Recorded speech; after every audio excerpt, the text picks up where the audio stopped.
राष्ट्रवादी काँग्रेस शरदचंद्र पवार पक्षाचे आमदार रोहित पवार हे थोड्याच वेळामध्ये राज्याचे पोलीस महासंचालक सदानंद दाते यांची भेट घेण्यासाठी दाखल होतील। दिवंगत उपमुख्यमंत्री अजित पवार यांच्या अपघाती निधनाबद्दल कर्नाटकात दाखल झालेला गुन्हा कर्नाटक सरकारकडून महाराष्ट्राकडे वर्ग करण्यात आलाय। या अनुषंगाने राज्य सरकार काय कारवाई करणार या मुद्द्याच्या अनुषंगाने रोहित पवार पोलीस महासंचालकांची भेट घेत आहेत।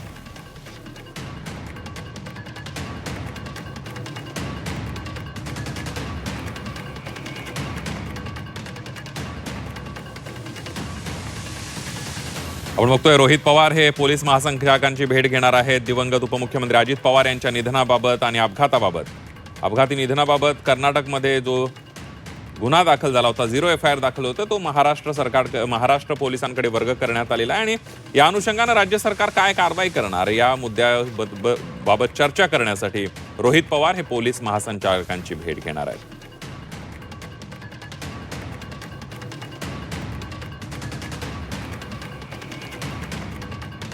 पवारांच्या राष्ट्रवादीचे आमदार रोहित पवार हे थोड्याच वेळामध्ये पोलीस महासंचालक सदानंद दाते यांची भेट घेणार आहेत। आणि कर्नाटकमध्ये जो गुन्हा दाखल झालेला होता तो महाराष्ट्र पोलिसांकडे वर्ग करण्यात आलाय। त्या संदर्भात सरकार काय कारवाई करणार, महाराष्ट्र पोलीस काय कारवाई करणार या संदर्भात चर्चा करण्यासाठी रोहित पवार हे सदानंद दाते महाराष्ट्राचे पोलीस महासंचालक त्यांची भेट घेणार आहेत।